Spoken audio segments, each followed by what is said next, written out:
We are moving into the next item on the agenda is the nuclear substances in Canada, a safety performance report for 2013 as outlined in CMD 14M71 and 14M71.A. I understand that Ms. Kavita Murthy will make the presentation. Please proceed. Bonjour, Monsieur le Président et membres de la Commission. Je m'appelle Kavita Murthy, je suis la directrice générale par intérim de la Direction de la réglementation des substances nucléaires. I am also the Director of Accelerators and Class II Facilities Division. Nous vous présentons aujourd'hui le rapport sur le rendement en matière de sûreté des utilisateurs de substances nucléaires, d'équipements réglementés et d'installations nucléaires de catégorie 2 au Canada pour l'année 2013. Nous sommes très fiers de vous présenter ce rapport qui constitue le 5e rapport de sûreté produit jusqu'à maintenant par la CCSN, le précédent rapport nous ayant présenté en 2013. We continue to be the only regulator in the world to be producing such a comprehensive report on the safety performance of nuclear substance and radiation and equipment users in industrial, medical, commercial, research, and academic settings. Allow me to introduce my colleagues who are here with me today. To my left, Mr. David Celeste, project lead for this report, and to his left, Mr. Jeff Sandeman, both of whom will jointly present the report today. Also present are directors and subject matter experts who have contributed to the 2013 industry report.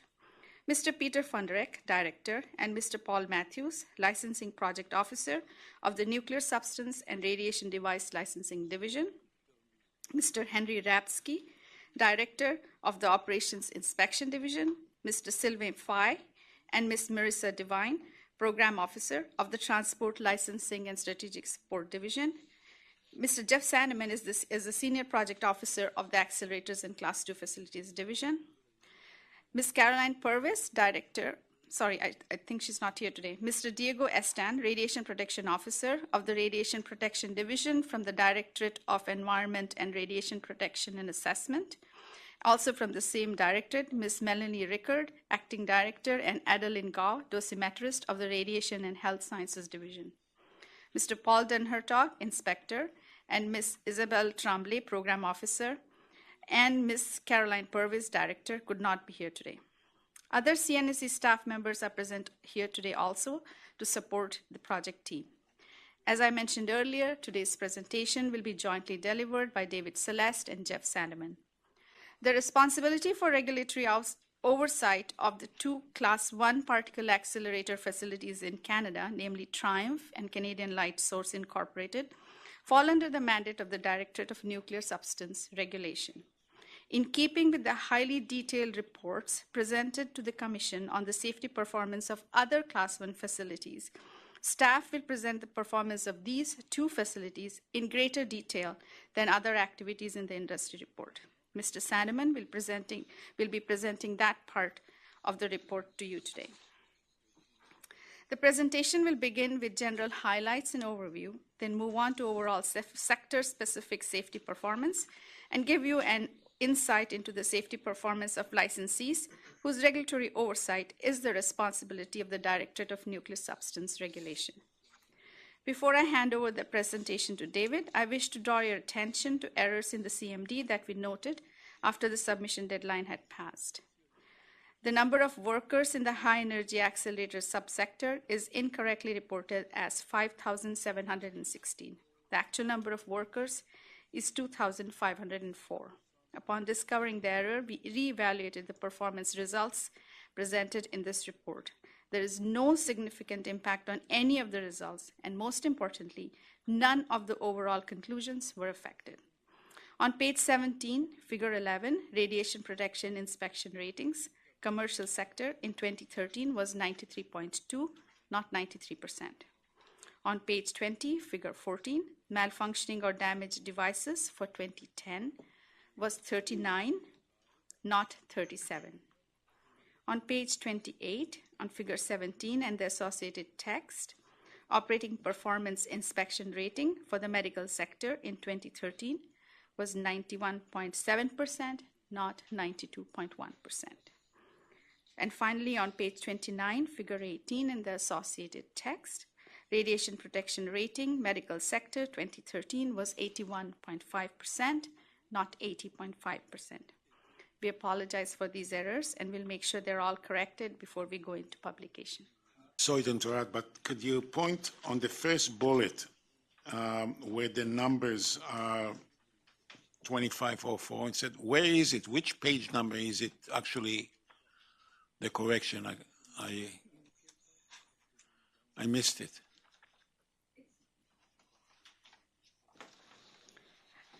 It's in Kavita Murthy for the record. It's in the overall numbers section.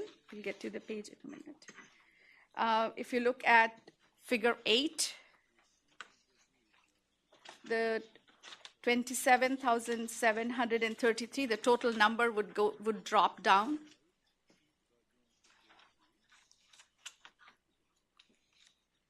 In the academic and research sector on figure 9, the 9,803, that number would be smaller. That's what I'm saying. I don't see the number 2504 instead of 5716. Okay, where is 5716? Kavita Murthy for the record, 5716 is on page 43 in figure 26, high energy research particle accelerators.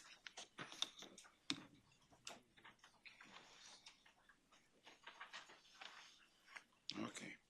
Figure 26. Got it. Thank you.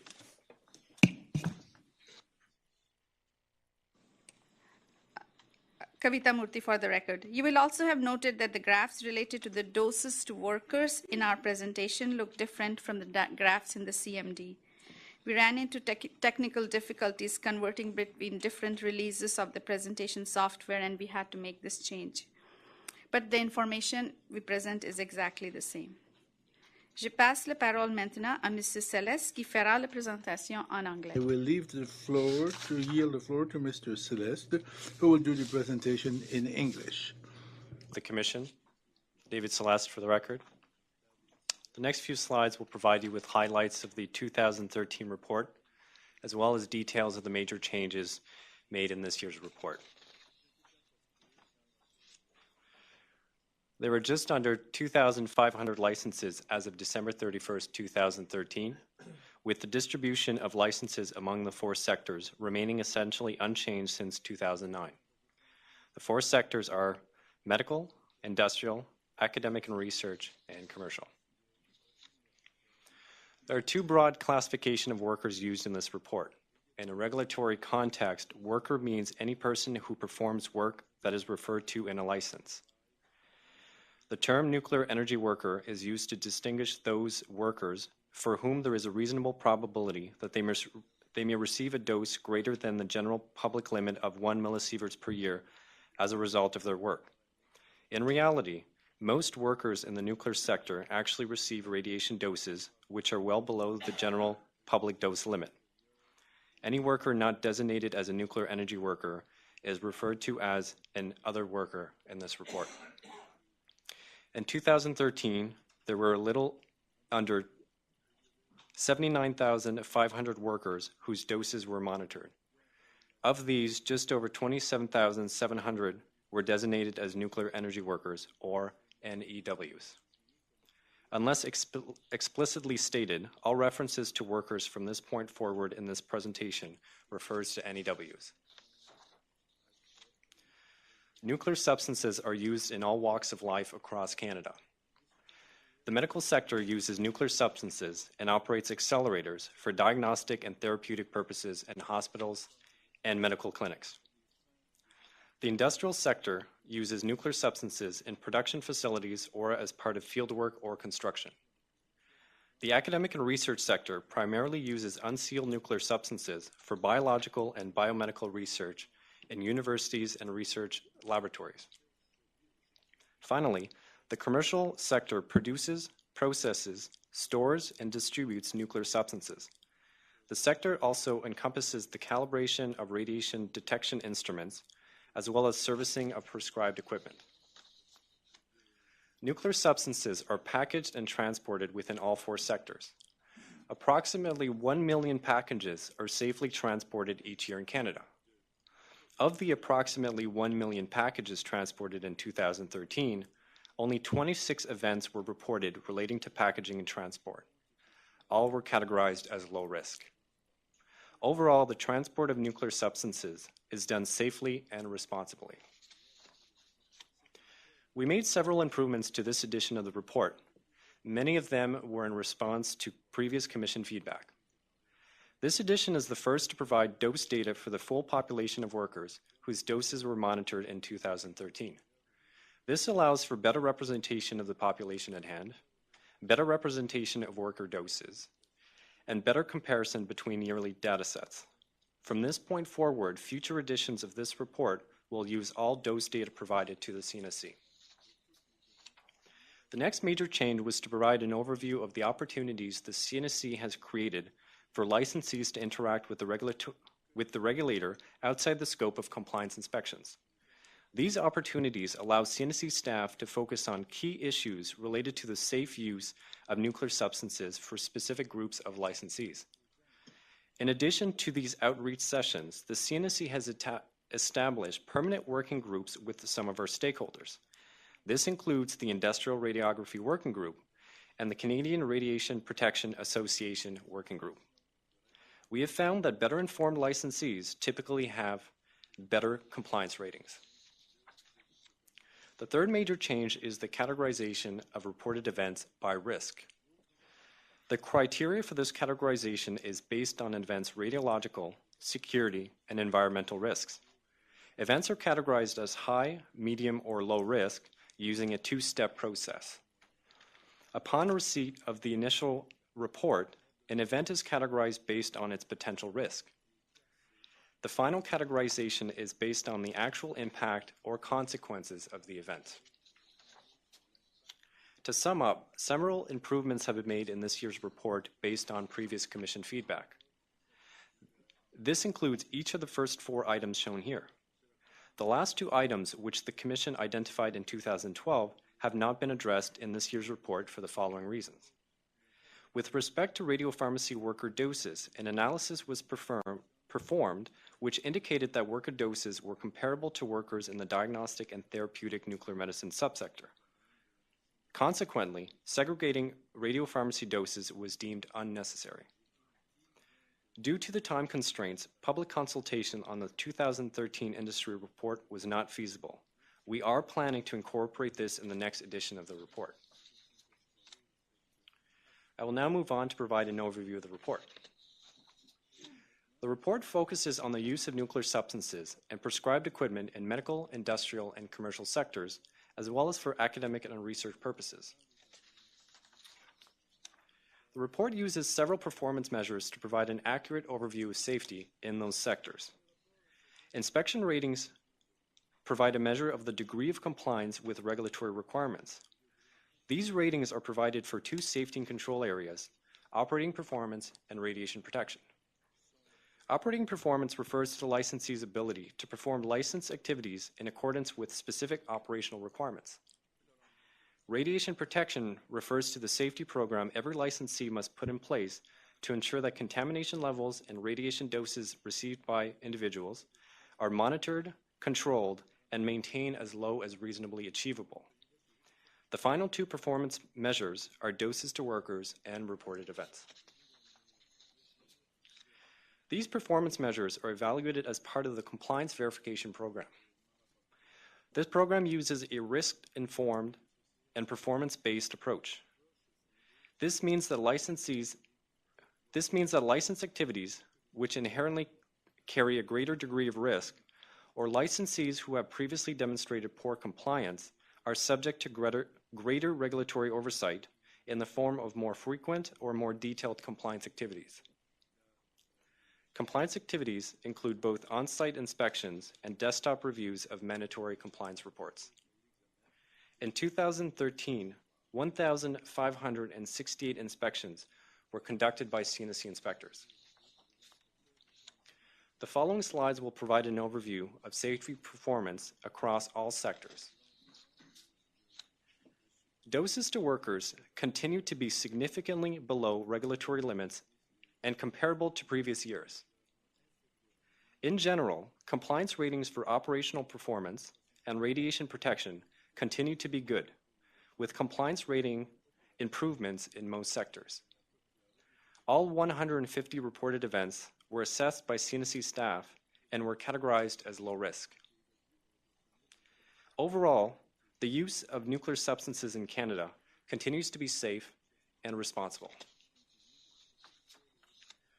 Overall, doses to the 27,733 NEWs remain low, and the distribution of doses is comparable to previous years. To date, no worker has exceeded the 5-year dose limit of 100 millisieverts.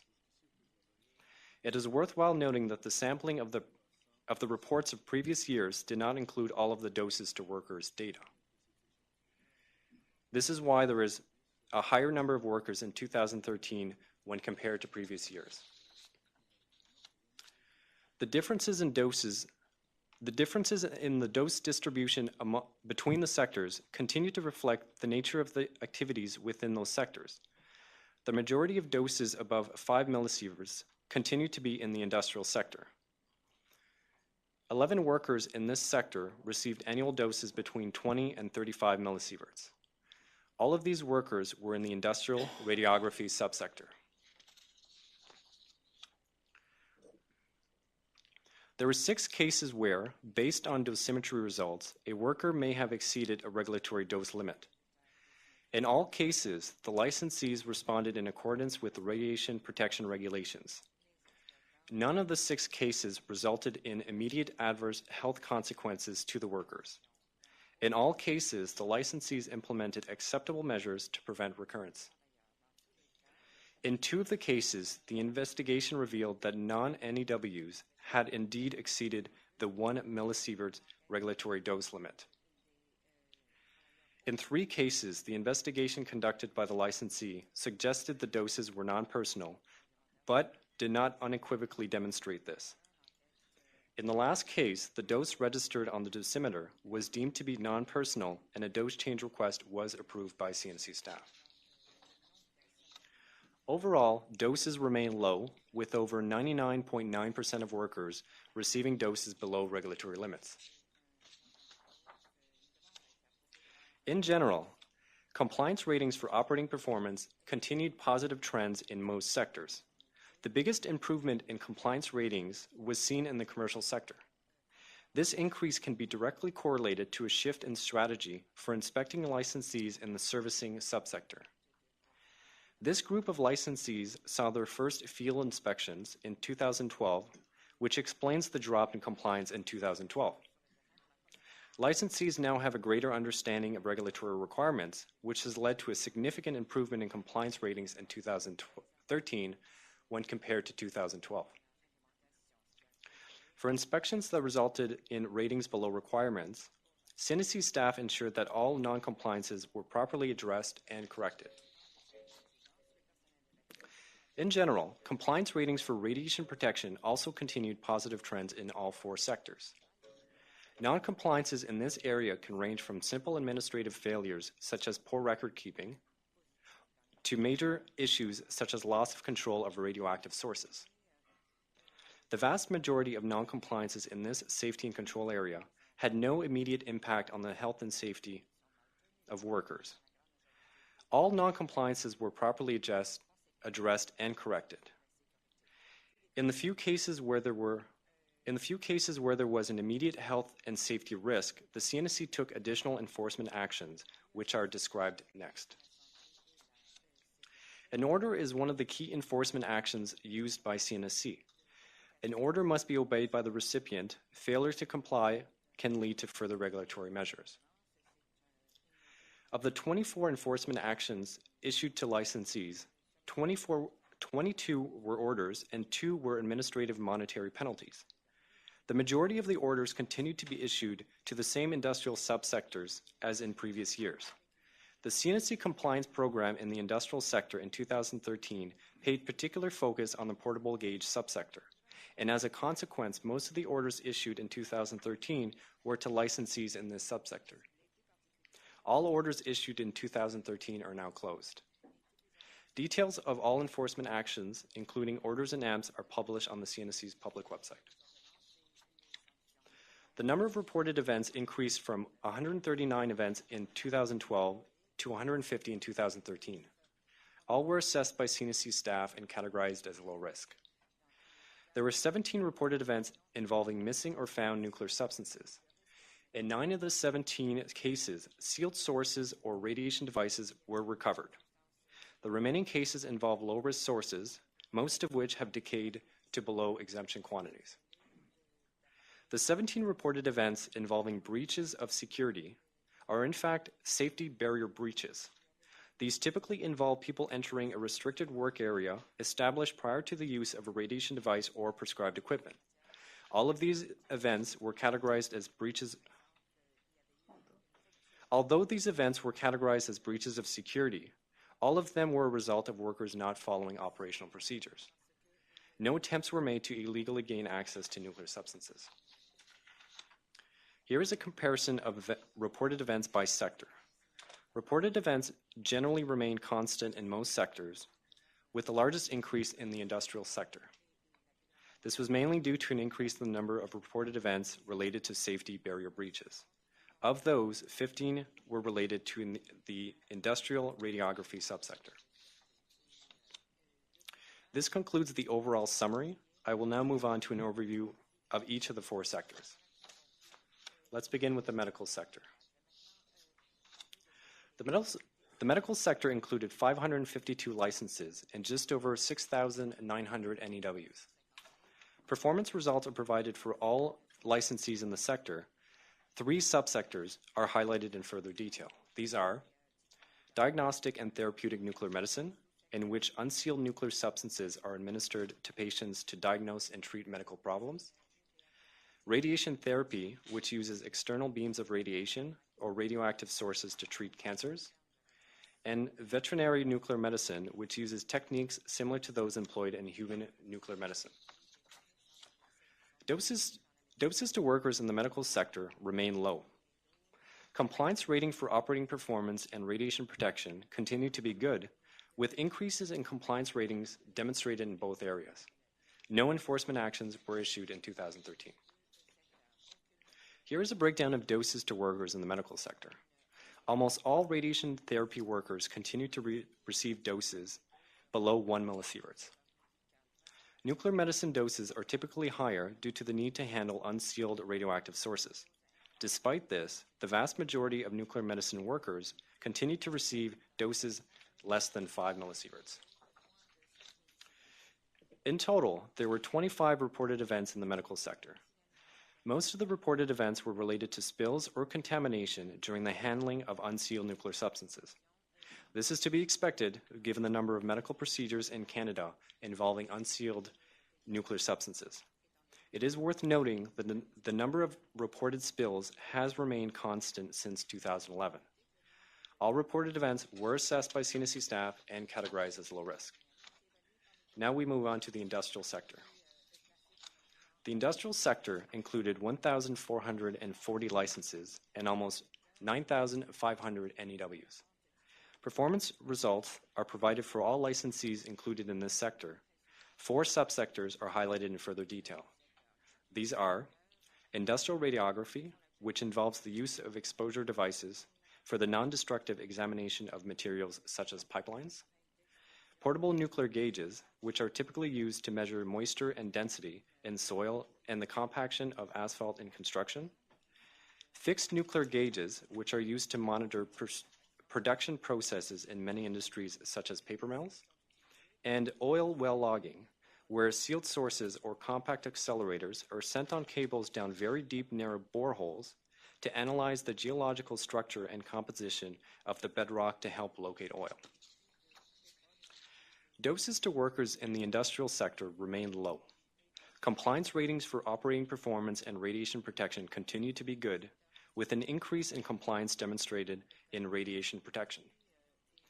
Although there was an increase in enforcement actions, this was mainly due to a change in the inspection program for the portable gauge subsector. More details are provided on a further slide.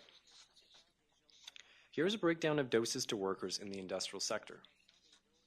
The vast majority of workers in all subsectors continue to have doses below 5 millisieverts. As noted earlier, industrial radiography workers continue to incur the highest doses, with 11 workers receiving between 20 and 35 millisieverts in 2013. CNSC inspectors issued 22 orders in 2013. As noted previously, most of the orders issued in 2013 were in the portable gauge subsector.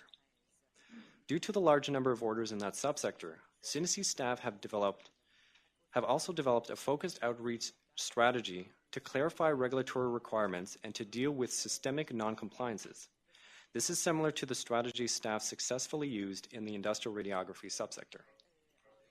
Staff believe that positive results from these activities is already evident in the fact that as of November 2014, only 3 orders have been issued to the portable gauge licensees. If this trend is maintained, it will be the lowest number of orders in this subsector since 2008. In total, there were 88 reported events in the industrial sector. All 88 reported events were assessed by CNSC staff and categorized as low risk. More than half of all these were related to malfunctioning or damaged devices. Examples include portable gauges which were hit or run over by vehicles at construction sites, or fixed gauges that were damaged after a drop or an impact. There were no reports of sealed sources leaking following these events. In 16 of the 17 safety barrier breaches discussed previously were in this sector. All 16 were a result of workers not following operational procedures. Next is the academic and research sector. The academic and research sector included 232 licenses and just over 9,800 NEWs. Performance results are provided for all licensees in the subsector. 2 subsectors are highlighted in further detail. These are laboratory studies and consolidated use of nuclear substances, in which universities, colleges, and government laboratories use nuclear substances for research in the fields of biology and biomedicine, and high-energy research particle accelerators, which conduct research activities that range from subatomic physics and astrophysics to applied research such as investigating alternate methods for medical isotope production. Doses to workers remain low in the academic and research sector. Compliance ratings for operating performance and radiation protection continue to be good, with increases in compliance ratings demonstrated in both areas. No enforcement actions were issued in 2013. Here's a breakdown of doses to workers in the academic and research sector. Almost all workers continue to receive doses below 1 millisieverts. In total, there were 9 reported events in the academic and research sector. Just under half of the reported events were related to spills or contamination incidents. 3 events were related to safety system malfunctions at high-energy research particle accelerator facilities. These will be discussed in the section on high-energy accelerators.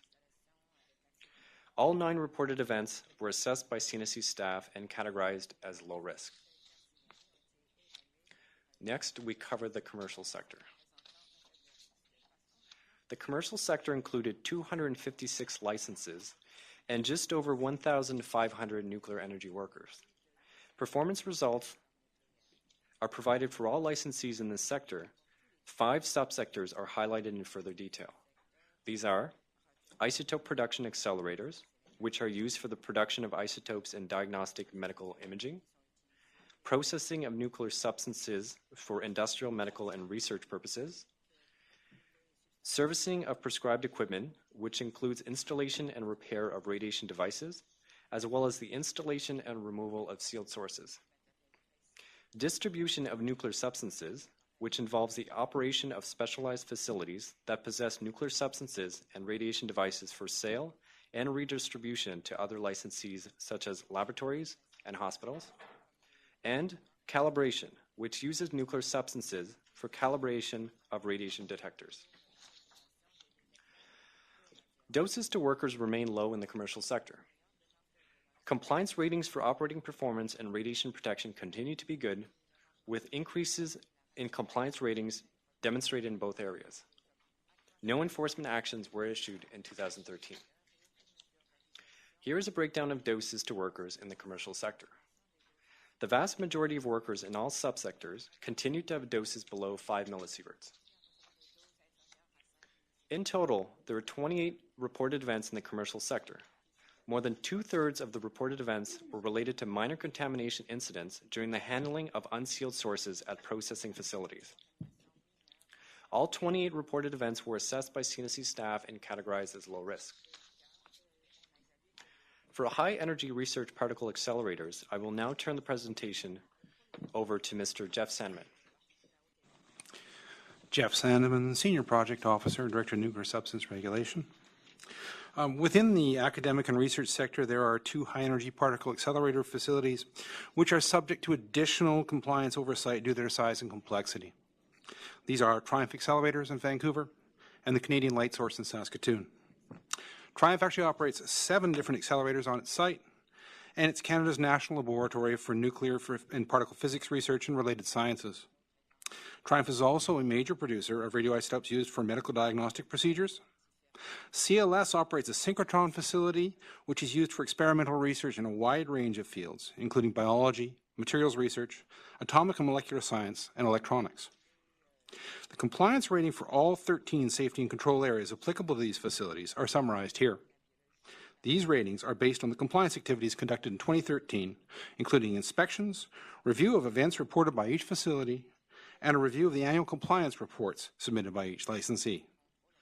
While compliance in most safety and control areas was satisfactory, some deficiencies were noted in management system and human performance management programs at Canadian Light Source, and the fitness for service safety and control area at Triumph. The basis for the below expectations ratings in these areas are discussed in more detail on the following slides. Each facility was inspected once in 2013. Each inspection involved a multi-person, multidisciplinary team from the CNSC, which enables an inspection of multiple safety and control areas. The main focus of each inspection is indicated on this slide. Please note that there's a typo on this slide. There were 8 corrective actions required as a result of the inspection at Triumph, not 7. 5 of these have since been addressed satisfactorily by the licensee. Of the remaining 3 items, 2 are long-term improvements to the training program, which are expected to be completed by the end of 2014. A follow-up inspection will be scheduled early in 2015 to assess implementation.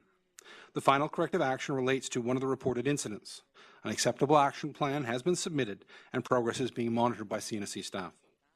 For Canadian Light Source, 13 corrective actions were required as a result of the inspection. The below expectations grade for the management systems and human performance management safety and control areas at CLS is a direct result of the findings of the inspection. 12 correction actions have now been satisfactorily addressed by the licensee, including the last remaining management system action shown on this slide, which was closed very recently.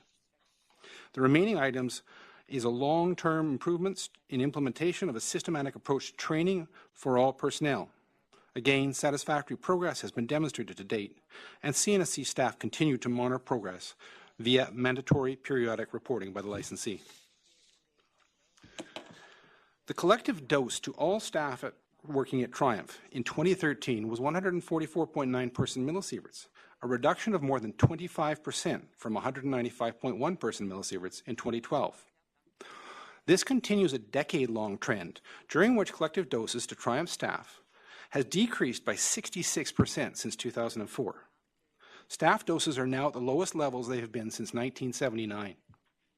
At CLS, the collective dose to all staff, as well as the individual maximum and average doses, remained low in 2013. The maximum and average doses to both nuclear energy workers and to other workers were all well below the general public limit of 1 millisievert per year. In 2013, there were 3 incidents reported by these facilities related to the malfunction of safety systems. CLS has 24 radiation monitoring stations on the site. Each of these stations operates independently and has alarms which sound if the dose rates above a preset threshold are detected. The radiation monitor signals are also sent to the control room. The incident involved the malfunction of a device which controls the signal sent to and received from 4 of these monitors. The controller communication error was detected by the operator and corrected immediately. The two incidents reported at Triumph both related to the malfunction of a safety component of the extensive array of systems that are used to contain and monitor the very low-level releases of gaseous nuclear substances via the nuclear exhaust system. Such releases have remained relatively constant at about 1% of the derived release of the derived release limit per year over the past decade. That's equivalent to a dose of about 0.01 millisieverts, or 1% of the general public dose limit to the most exposed person. In one case, a system designed to contain xenon gas, which is used in the production of the medical isotope iodine-123, failed to fully contain the gas when the target window ruptured. Approximately 10% of the total activity was released via the nuclear exhaust, which resulted in a potential maximum dose of less than 0.005% of the general public dose limit. In the second event, a new calibration technique used by Triumph revealed that one of the nuclear exhaust stack monitors had drifted out of calibration, although it was still functional. Triumph concluded that the monitor may have been out of calibration for several years, resulting in underreporting of emissions from that particular section of the nuclear exhaust. Subsequent reanalysis of the previous 5 years' annual airborne release monitoring results indicated that the average annual release over that period still remained below 1% of the derived release limit. In both cases, Triumph implemented corrective actions, which are acceptable to CNSC staff, to prevent recurrence of these types of incidents. However, as a result of the incidents, a below expectations grade was warranted for the fitness for service safety and control area in 2013. The operating licenses for both Triumph and CLS include a license condition handbook, which defines the key documents and compliance criteria related to the facility. Authority to make changes to the license conditions handbook has been delegated to a designated officer with the provision that such changes must not reduce the overall level of safety for the facility. For Triumph, multiple changes and updates were combined into 2 sets of revisions to the license conditions handbook in 2013. The majority of these changes were administrative in nature and deal with procedural updates and improvements. There was also 2 minor facility design alterations, both of which were necessary to accommodate new experimental facilities being built on the site. There were no changes to the license condition handbook for the Canadian Light Source in 2013. Finally, both sites continued to expand their operations to incorporate new facilities for both research and medical isotope production. At CLS, the Medical Isotope Project, or MIP, involves the construction of a new high-power electron linear accelerator facility, incorporating a Canadian-made commercial accelerator system to investigate an alternative technology for producing technetium-99m, the world's most commonly used medical isotope. Construction of the facility was completed early in 2013, and an operating license to permit commissioning tests on the accelerator was issued under designated officer authority at that time. Commissioning tests were ongoing for the remainder of 2013. The Advanced Rare Isotope Laboratory, or ARIEL project, at Triumph is also now well underway. This project involves developing a high-power superconducting electron accelerator, which is being custom designed and built by Triumph to expand Canada's abilities to produce and study isotopes for physics and medicine. Facility construction was largely completed in 2013, and in December, a license was issued to test the first major component of the accelerator. Again, this license was issued under the authority of a designated officer. So, in conclusion, both Triumph and CLS continue to operate safely and in accordance with their licensing basis in 2013. While some non-compliances were noted during inspection of these facilities, they did not present an immediate risk to the health and safety of persons or to the environment. The majority of the corrective actions required to address these non-compliances have been completed. A few longer-term actions are still underway, and progress is being monitored by CNSC staff. Similarly, the incidents reported by these 2 facilities in 2013 did not result in any adverse radiological consequences to persons or the environment. The ARIEL and MIP projects at Triumph and CLS, respectively, continue to progress, and the initial operating licenses for testing of these accelerators were issued for both facilities in 2013. Ongoing licensing and inspection of these 2 new facilities will be a regulatory priority in 2014. I will now turn the presentation back to Mrs. Kavita Murthy for her concluding remarks. Thank you, Jeff. Thank you, David. Kavita Murthy for the record. Staff conclude that licensees continue to maintain appropriate safety programs, which include appropriate measures to protect the health and safety of Canadians as well as the environment. Licensee operations are safe with adequate regard for health, safety, and security. Licensees ensure that there is acceptable protection in place for the health and safety of persons with respect to ionizing radiation. Doses to workers remain low. Overall, the use of nuclear substances in Canada continues to be safe and responsible. This concludes staff's presentation of the CNSC staff report on the use of nuclear substances in Canada. We are now available to answer any questions. Thank you for your attention. Thank you.